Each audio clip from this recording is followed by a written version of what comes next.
give more returns. Get more security and more interest on your fixed deposits from Sri Lanka's largest finance company, LMDtv Finance.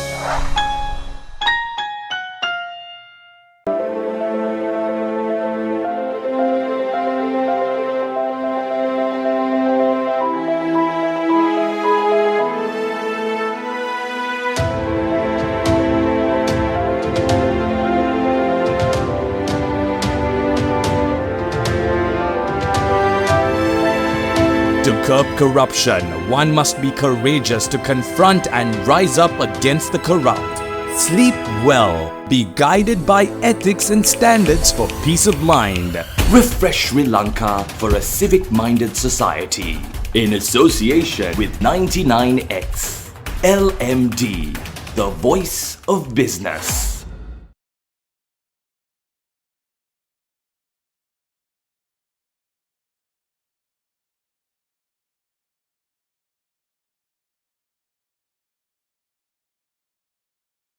Hello and welcome to LMDtv. Tonight on the forum, we're zooming in on the best workplaces in Sri Lanka. And with us, we have the CEO of Great Place to Work Institute Sri Lanka, Kshanika Ratnayaka. Kshanika, it's very nice to have you on the show. So thank you at the outset, Ruwandi, for having me on this show. And as you correctly said, this is our 11th year and we're very proud to have been associated with LMD for 11 consecutive years. You all have been publishing the Great Workplaces list for 11 consecutive years as our cover story, and it just came out in the September edition. We in fact just also finished a week ago, last Friday, the award ceremony to recognize these 50 wonderful best workplaces. To start off our discussion, this is the 11th consecutive year of Great Place to Work, the study in Sri Lanka. What were the most striking aspects of this year's rankings? In response to your question, what is most unique or what different this year about our list is that for the first time in Sri Lanka, we have ranked our list of best workplaces, right? So let me clarify. In the past, we have always put out a list. It has grown from a top 15 list in 2013, which was our first list, to a top 50 or a best 50 list now. Over the years, it moved from 15 to 25 to 40 in 2021. And last year, we moved it to a top 50, and I'll explain why that movement has taken place as well. And last year, when we moved it to a top 50, best 50, we actually, for the first time, within the list, broke it down to 4 categories, right, given the size of the list. So we have 4 size categories within the national list of best workplaces in Sri Lanka, which is micro-sized organizations, small organizations, medium organizations, and large-sized organizations, entirely based on the number of employees, right? So we had taken it to that stage last year, and this year, being our 10th anniversary in Sri Lanka, we have ranked our list for the first time. Up until now, we were using an alphanumeric listing, meaning we would list all the names alphanumerically. So most lists started with 99X being on top, just purely because they were at the top end of the alphanumeric code, right? So this year we have followed the global standard, and we have ranked our list within those size categories of our national list. As you know, we've seen a lot of changes happening in Sri Lanka over the last few years. Right now, given the current context, what would you say is the latest definition of a great workplace in Sri Lanka? Right. So, just to get to that, the context, I would first like to give you a broad definition of what a great workplace looks like, irrespective of where you are, anywhere in the world, right? Our simple definition, the way we look at, where we assess an organization to see if it's a great workplace, the entire assessment is based on an employee-centric model one. So basically, we say there are 3 key relationships that an employee in an organization has, and that is between employee and management, between employee and his or her job, and employee and other employees, right? So these 3 key relationships is what we have been measuring for the last 3 decades. And when we measure those, we get a simple definition that says, how do you know it's a great place to work? It's when employees trust the management that they work for, have pride in the work that they do, and enjoy the people that they work with. right? So while that all sound very rosy, we measure 15 focus areas in order for us to get an understanding around those three key relationships that an employee has in the organization. But the key components are around trust, which is why we call our assessment the Trust Index Survey. And we measure credibility, respect, fairness in order to understand the levels of trust. And then we also look at pride and camaraderie. So those 5 components make up the key aspects of what we measure to define a great workplace, right? But you asked it in the context of Sri Lanka and what we have been experiencing also. And I think just to draw, connect to that, while we have been measuring trust all along as a key component, we move from just looking at organizations as great workplaces to a model that we call a great place to work for all, right? The for all became the most important aspect, and this move happened about 2019, if I remember correctly, in Sri Lanka. I think globally that move happened a couple of years before that. So when we say a great place to work for all, there are particular characteristics that we are looking for. We are looking fundamentally to see that the workplace is special for all employees, irrespective of what they're doing and where they come from, right? Not just for C-level, not just for a particular, men in the organization or a particular age group or a particular department. It's not specific to a demography or some demographies, right? We're looking for a more consistent approach across the organization in terms of creating that great workplace culture for organization. So that becomes quite important, I think, in the Sri Lankan context, because, coming back from the colonial days and our old style of management, etc., sometimes it tends to be, a good place for men, great place for men, not for women, or for a particular department, or who you know and who your boss is, or a particular level or tenured employees in the organization, right? So we say that is not the way it should be. The culture that you're creating should really have a more equitable kind of approach across the organization. So in order to get the sense of that, we said what we are measuring to date, which is trust, has to be characterized by a few other components. When it is a great workplace for all, an organization will, by default, be able to maximize the human potential in the organization. Meaning, are we able to get the best of each person's talents and capabilities in the organization? That is only possible when you create a culture in where everybody is able to collaborate, everybody is able to give of their best, everybody is completely engaged, and everybody is giving discretionarily or going that extra mile in order to perform and create, create that holistic approach to driving results or business outcomes in the organization. So our intention is in that environment of trust, with the help of effective leadership, right? We're measuring whether leadership is effective in doing this, and endorsed by meaningful values, right? Where the organization has values that inculcate and enable employees to behave in a particular way and drive their overall objectives of the organization. And that would result in enabling people to give off their best and their full potential to be brought to surface and basically contribute towards innovation as an outcome and also business growth as an outcome, right? So it has become a lot more holistic now, Ruwandi, in the sense of how we measure a great place to work for all and what it means for the employees in the organization. And I think this is very important for Sri Lanka, because we don't want islands or little pockets within an organization that's either performing or that's engaged or that is having a good experience. We need to have consistent experience across an organization, and this creates a better culture, more holistic and better culture for all employees across organizations in Sri Lanka. Kshanika, I'd very much like to talk more about how to create a great workplace for all. But however, I think we can talk about the methodology first, the methodology adopted in the survey, especially the trust index and the culture audit questionnaire. What insights can you share with us regarding these measurement criteria? Quite right, Wandi. We say we have a 2-lens approach, that we look at an organization using 2 lenses, right? The first lens is, of course, the most important one, because this is an employee-centric assessment and we are trying to understand what employees are experiencing in the organization, right?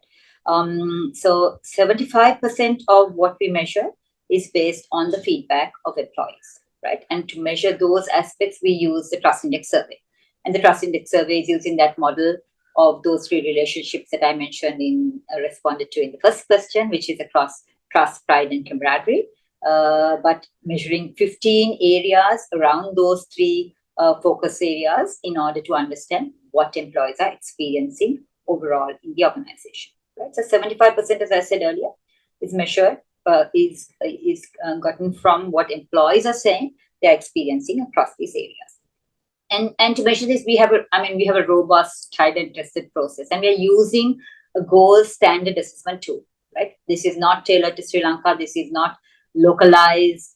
Yes, we have local language support. Yes, we have multiple modes in which you can assess, but we are using our own global platforms, meaning we're not using SurveyMonkeys or Excels or any other tools. All assessments are done off our central servers and using a global platform. And we are using the gold standard survey, meaning all organizations across the world use the same standard survey, which is what enables us to certify organizations because it's one standard, right? So everybody gets to respond to these questions around these 15 focus areas or these three relationships in an organization in the context of their work environment, the size of their business, the size industry that they are in, and the country that they're working in, right? Because these are mostly hygiene health factors within the organization. We're able to use this gold standard single statement and apply it to your specific work environment, right? So that is what makes a model and very robust in our methodology, in the sense that we are using our own technology and platforms. Assessments can be done in all three languages, right? It's enabled for all three languages in Sri Lanka, of course. Globally, we use in excess of, I think, 50 or 60 languages. So depending on which country you're doing the assessment, but on the single platform, using the single survey. You have multiple modes. You can do it by email. You can do it in paper pencil. So depending on the environment you're in, whether you're in a factory environment or whether you're in an office environment, we enable all employees to be surveyed. Now, that's the next key component in the methodology. When we were assessing great workplaces only, we assess a sample of your employees, right? Sample of employees on an employee card or in your payroll, right? In an organization. A sample that's statistically valid to give us 90% confidence rating in terms of the response that we would get, right? However, when Great Place to Work moved the methodology or the model that we were assessing from Great Place to Work, just are you looking at an organization if it's a great place to work, to Great Place to Work for all, we also started assessing all the employees in the organization, right? That is because we want to have clarity from peon to managing director, across boards, across anybody who's on your payroll, what kind of experience they have in the organization. So those are major shifts that we had over the last 5 years or so, where we moved to a Great Place to Work for all, where we moved to assessing all employees in the organization, and we use the trust index survey across all these employees who will respond using multiple modes and multiple methods. Voluntarily, their feedback, you cannot force feedback, right? So they get the assessment will come to them individually, directed at the individual itself, and whether they respond to it or not, it's up to them, right? It's voluntary. It's anonymous, no name basis. We don't track who responded to the survey. I mean, we track response rates, but we don't track who is it that responded and what are the responses that the individual gave. But we have on our platform the analytics and those aspects built in for us to be able to demographically say within this organization how many people responded and what are the age categories, what are the tenure categories, what are the departments, and analyze that data in a meaningful way so that we can give insightful information, data to the organizations for them to understand what their employees are experiencing across those different demographic groups, right? So that is all of what I've said so far is around the trust index survey, right? And I can talk about it for another day or so, right? The second tool, the second lens that we use is a culture audit, and now more popularly known as a culture brief, because it has been somewhat simplified, where we are trying to understand what are the practices in place, right, that actually drive this experience for employees, right? On the one hand, we are saying we are asking employees, what kind of experience do you have across these areas, right? Across credibility, respect, fairness, pride, camaraderie, communication, competence of management, integrity, equity, discrimination, all of these aspects that we are measuring, right? But we're saying these don't just happen, right? There have to be something already in place, which is what forms the culture, but which is driven by processes and practices that have been put in place by the organization.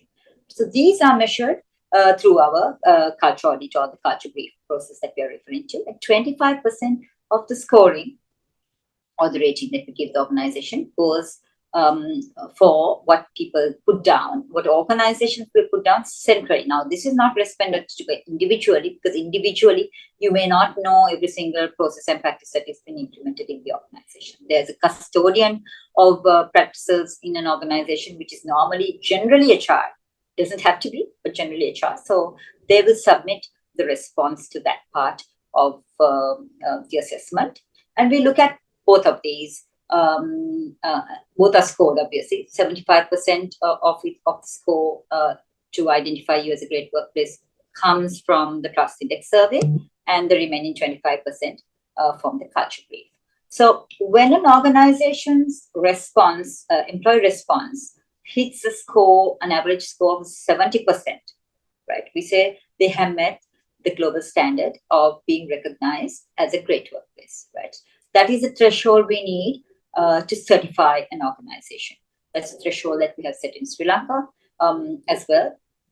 And in the two COVID years, this threshold was lowered to 65 because we understood globally as well as locally. We were given the choice, but we also reduced it as well. Everybody was struggling with the workplace culture and workplace experience. So the threshold was dropped for 2 years to 65 in order to certify organizations. But it has been brought back to a 70. And, we had 170 assessments this year and a whole lot of organizations that have met the threshold in terms of being certified. So you need to have a minimum of a 70% score in order to meet that global standard to be certified as a great workplace. 75% of what we measure in order to identify best workplaces, which is a higher rating than just being a certified great workplace. All certified great workplaces will be eligible to be considered for our best workplaces list, which is what we have published. So we had approximately 170 organizations assessed last year, and 50 organizations in merit order. When you combine the scores, 75% from Trust Index and 25% from Culture Brief, the combined score on a merit order get the chance to make it to our best workplaces list. And of course, like I said, within that best workplaces list by size category, we had that breakup as well. So that is, I hope I have answered your question, Ruwandi, and it's not too complex. But that is our methodology and how we go about identifying best workplaces. They first have to meet the global standard and get certified, and then all certified companies are bucketed, and then we look at the combined score of employee trust index survey and culture audit, and the best 50 are picked in merit order. It's time to take a short break, but we'll soon be back to talk more. Display your brand message on digital screens at prime locations. The largest digital advertising network in Sri Lanka. Emerging Media. You're mobile, and so are we. Gets me going. Grab the Lite 87 app at the Apple App Store or Google Play now. 87.8 and 87.6 island-wide. Lite 87.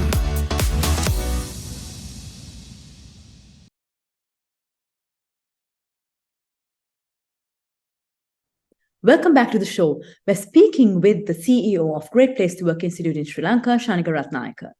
Kshanika, what would you say differentiates the 50 best workplaces in Sri Lanka from the rest, the remaining 120? Right. So if you look overall, and this has been the case over the last 11 years, right? And if you look at it from the context of those focus areas that I mentioned that we assess, right? Pride happens to be the highest scoring focus area across all organizations, whether it's best workplaces or the rest, right? This is so for Sri Lanka, Asia, and the world, right? Fairness happens to be the lowest scoring focus area, right? And this is true for Sri Lanka, Asia, and globally as well, right? So even in the best versus the rest, if I was to just use those two names, the best, pride is the highest, fairness is the lowest, and for the rest, pride is the highest and fairness is the lowest as well, right? But we can see that there have been, a large number of percentage points, as much as 11 percentage points increase in fairness areas. For example, if you look at non-discrimination, we look to see whether you're discriminated upon based on your religion or your race or your caste, right? And we see that there has been an 11-point increase in perception over these 11 years. I know these numbers kind of add up, but it has got nothing to do with the number of years. But we have seen that this perception has increased by as much as 11 points across areas around non-discrimination, right? We also see, so basically the clear differentiators are around fairness, right? Best workplaces are doing more around fair pay, fair promotion, unique benefits, and fair profit sharing, or bonus or other ways of sharing profits, for example, and around the perception around favoritism, manager favoritism, right? Because promotions are so closely associated with manager promotion, manager favoritism. If they feel that their favoritism in the organization, then they will always feel like the promotions didn't go to the most deserving employees, right? But in these areas, the biggest improvements over the last 10 years, we have seen as much as 10 percentage point increase in average amongst the best versus the rest on these very sensitive areas across fairness. You mentioned the shift from great places to work to great places to work for all. In this context, how can Sri Lankan workplaces and especially organizational leaders really drive workplace cultures that excel both in performance and inclusivity? Right. So, I mean, you really cracked it, because you did say moving from great place to work for all in itself is to make it a more inclusive workplace, right? To make sure that irrespective of where you're coming from, what role you're doing, what kind of work you're doing in the organization, you have the opportunity, to reach your potential, to develop, to grow in the organization.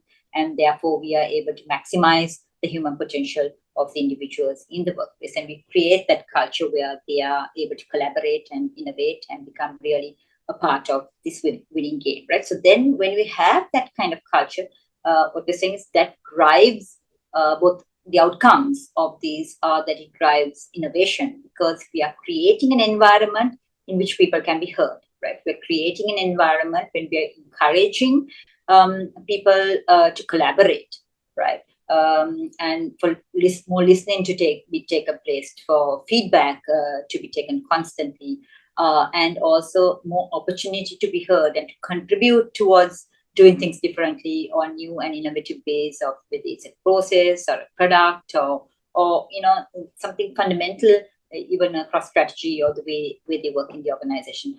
Continuous improvements across little steps that might be taken in order to make things better in an organization that will eventually also drive performance, right? Meaning business results.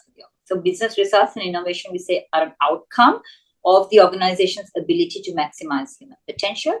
And this is created when we create this great workplace for all, right? By ensuring that we are hiring for, this is a key component, hiring for diversity, right? So we are building diverse teams within the organization. That is very important, because everybody thinking the same way, from the same background, with the same skill set is only going to produce more of the same, right? I mean, that's pretty obvious, I think, but nevertheless, it is easier said than done, right? So we encourage organizations not just to hire for diversity. Sometimes people misunderstand or mistake diversity to being, okay, we have gender parity, or we hire for gender balance and we give equal opportunity for these roles for gender, and then, that's diversity, right? It's far from it, right? So it is important to have gender balance in the organization and have equal opportunity for women in those roles as well. But we're talking about different backgrounds, different ideas, different learnings, different experiences, right? And that knowledge that they bring to the organization, that is the true sense of diversity. And when we have hired for those different aspects, the diverse aspects, it is important that the organization's culture is enabled to make it inclusive. There's no point, let's say, in bringing talent from the rural areas or from different schools or from different ethnic groups, and then not letting their voice be heard or giving them an opportunity to collaborate or giving them an opportunity to try different things and fail, and innovate. Because without in that kind of scenario, you would not actually get to the bottom of their talents, right? You wouldn't know what they're capable of, and you wouldn't give them the opportunity to truly blossom in those roles, right? Or to bring out their hidden talents, as the case may be. So it is important to create that higher diversity, and then creative, inclusive environment where people can feel like that they truly belong, right? They can bring their true selves to work. They belong. They are appreciated for who they are and what they bring to the game. They're heard and they contribute. And this creates a lovely environment or a culture in which people are able to contribute towards innovation and business growth for the organization. And looking into the future at all the events and all the macro changes that are happening in Sri Lanka, from the rise of Gen Zs to the massive talent migration that we're seeing, what trends do you think will impact the country in the next 12 months when it comes to creating great workplaces for all? Right. So talent migration is a huge, huge issue, as you correctly touched on, Ruwandi, because at the end of the day, this is not something we planned for, right? Organizations are building great workplaces, great workplace culture, but actually sometimes they're not entirely in control of the current situation in terms of talent migration, because people are migrating not because the culture in the organizations are not good, but for economic reasons, or they are unable to meet their personal goals and in country, or they have other economic reasons that they need to move on to other countries and greener pastures, as we would say, right? So unfortunately, the organizations in Sri Lanka not fully in control of this environment, of the conditions, the external, the macroeconomic conditions that is driving people to other countries. But however, what they can do and what they need to do is, how can we manage the situation best within our workplace and within our workplace culture? So talent, hiring and retaining talent will be one of those key components that we need to manage, right? See, while people are migrating out of country, then we lose them altogether.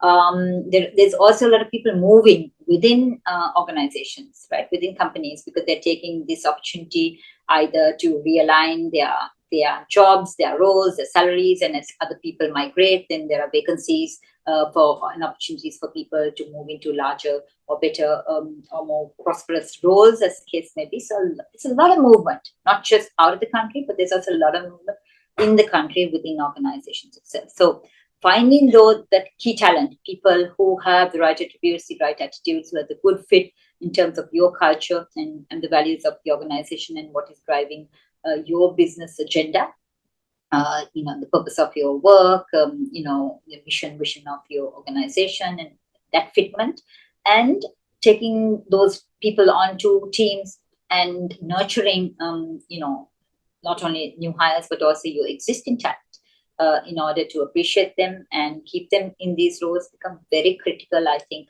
for this coming couple of years at least. I would say we are all experiencing a brain drain and this movement. So it is very important to be able to hire and retain good talent in the organizations. And of course, the Great Place to Work certified badging, that's one of the things that it is supposed to do. It's supposed to differentiate you as an employer of choice and give people the opportunity to attract good talent to these organizations. And we're hoping that is really making a difference as well, right?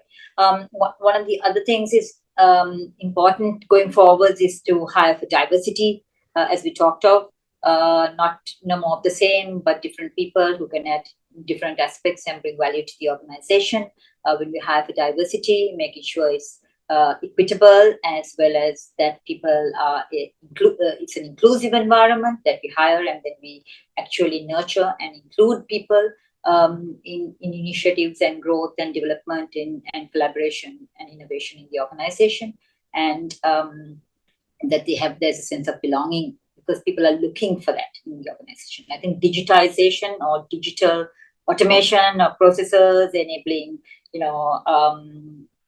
the new generation coming into the workforce, Gen Zs are looking for everything that is technology driven, AI, robotics, all of these play a key role in terms of how we need to transition our workplace and workplace culture going forwards. And I think feedback as well, right? Real-time feedback, taking more continuous, not waiting for an annual assessment of employee experience or annual assessment of performance. It needs to be more real-time, more continuous, measuring customer experience, measuring employee experience.